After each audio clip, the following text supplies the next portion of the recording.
दिवाळीचा फराळाच्या पदार्थामध्ये वेगवेगळे पदार्थ केले जाते, पण प्रत्येकाच्या घरी हमखास केला जाणारा पदार्थ म्हणजे चिवडा. ते वेगवेगळ्या प्रकारचे केले जातात आणि त्यामधला पातळ पोह्याचा चिवडा जास्तीत जास्त घरात होणारा चिवडा आहे. 1 किलोच्या प्रमाणात पातळ पोह्याचा चिवडा कसा करायचा ते पाहूया. पोहे आकसू नये म्हणून कोणती ट्रिक वापरायची ते या व्हिडिओमध्ये दाखवलेले आहे आणि त्यासोबत खमंग चिवडा होण्यासाठी काय करायचं ते सुद्धा सांगितलेलं आहे. चला तर मग रेसिपीला सुरुवात करूया. इथे मी 1 किलो पातळ पोहे घेतलेले आहेत. पहिल्यांदा आपल्याला हे पोहे चाळून घ्यायचे. तर पातळ पोह्यामध्ये बऱ्याचपैकी बारीक असा चुरा असतो, त्यासाठी पहिल्यांदा चाळून घ्यायचं आहे. पोहे चाळून घेतल्यामुळे यामध्ये जे बारीक चुरी असते ते निघून जातो आणि तसंच जर आपण भाजताल तर पोहे जे आहेत करपू शकतात. तर या ठिकाणी हे आपल्याला काढून टाकायचं आहे. त्यानंतर इथे मी सगळे पोहे चाळून घेतलेला आहे.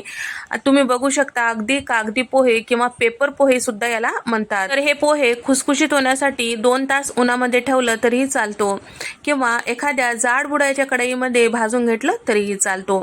तर पोहे भाजते वेळेस आपल्याला जाड बुडाची कढई घ्यायची आहे आणि त्यासोबत जेवढी कढई घेत्या त्यामध्ये अर्धेच पोहे आपल्याला घ्यायचे आहेत, म्हणजे भाजायला सोयीस्कर जातं. आणि पोहे आकसू नये म्हणून पाव चमचा यामध्ये मीठ टाकायचं. मीठ टाकल्यामुळे आपले पोहे आकसणार नाही.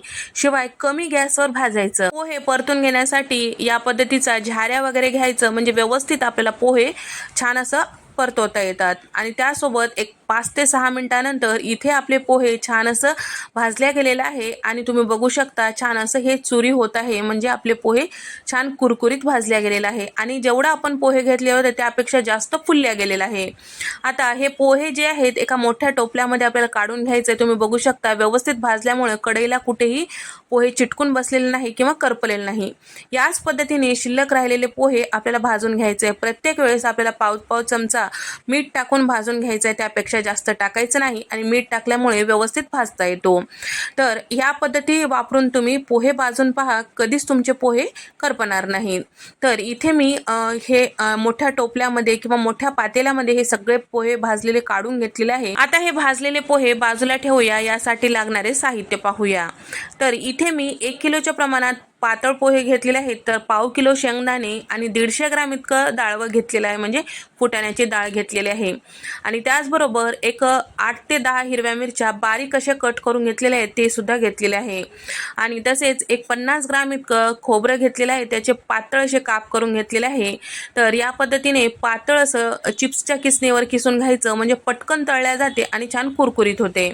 कढीपत्ता आणि कोथिंबीर साधारण एक वाटीभर इतकं घेतलेलं आहे. आणि त्याचबरोबर इथे मी 20 ग्रॅम इतकं बदामाचे काप आणि त्याचबरोबर 20 ग्रॅम इतकं बेदाणे किंवा किशमिश आणि 20 ग्रॅम इतकं इथे मी काजूच्या पाकळ्या आणि त्याचबरोबर 2 चमचे धने, 2 चमचे इथे मी तीळ घेतलेला आहे.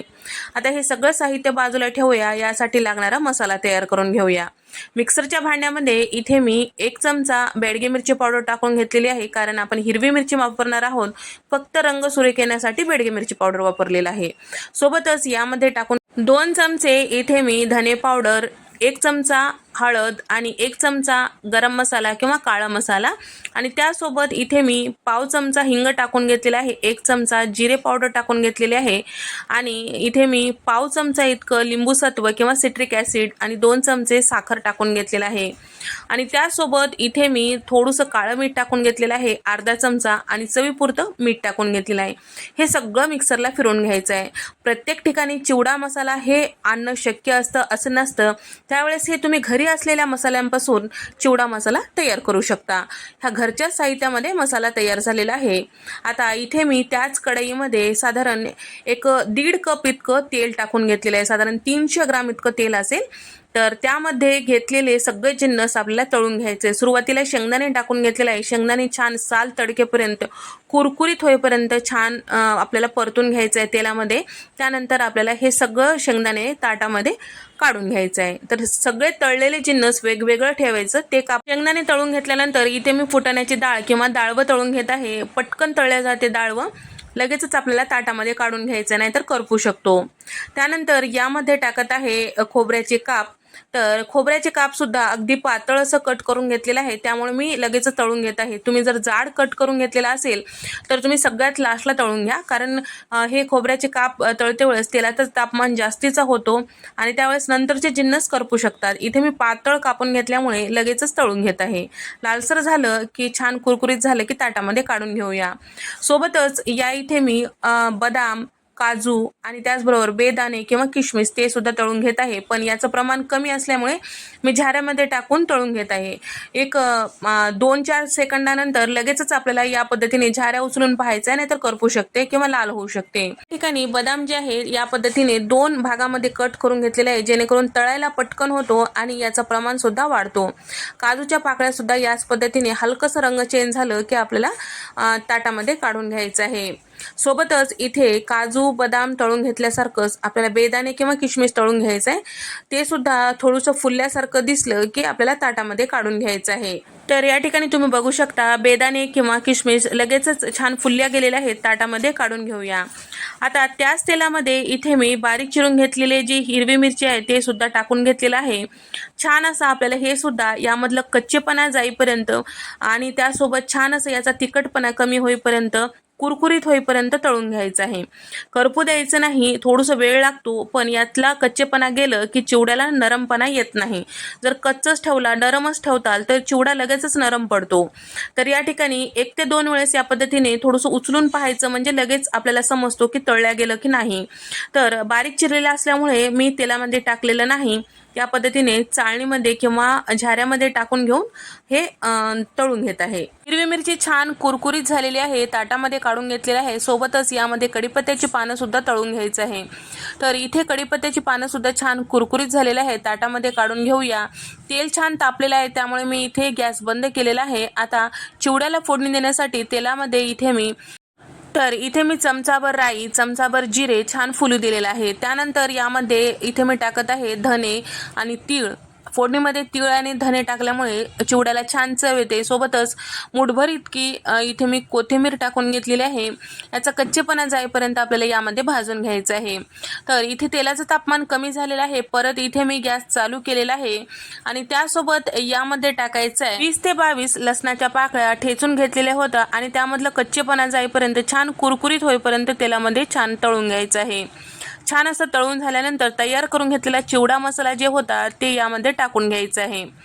तर या ठिकाणी इथे सगळं छान पावडर मसाले व्यवस्थित मिक्स करून घ्यायचं आहे. इथे मी गॅस बंद केलेला आहे. आता फोडणी करपू द्यायचं नाही. तर तळलेले सगळे जिन्नस मी ताटामध्ये वेगवेगळे ठेवलेलं आहे, कारण यामधलं एखादा पदार्थ जर नरम वाटत असेल तळल्यानंतर तर त्यावेळेस तुम्ही परत तळून घेऊ शकता. जर एकावर एक टाकताल तर जर नरम असेल तरी आपल्याला काढायला वेळ लागतो आणि एखादा राहिला तरी आपला चिवडा नरम पडू शकतो. त्यासाठी या पद्धतीने वेगळं ठेवायचं. थोडंसं थंड झाल्यानंतर सगळं चेक करायचं, तोंडात टाकून पाहायचं. हे सगळे जिन्नस कुरकुरीत आहे अशी खात्री झाल्यानंतर आपल्याला हे सगळं फोडणीमध्ये टाकून घ्यायचं आहे.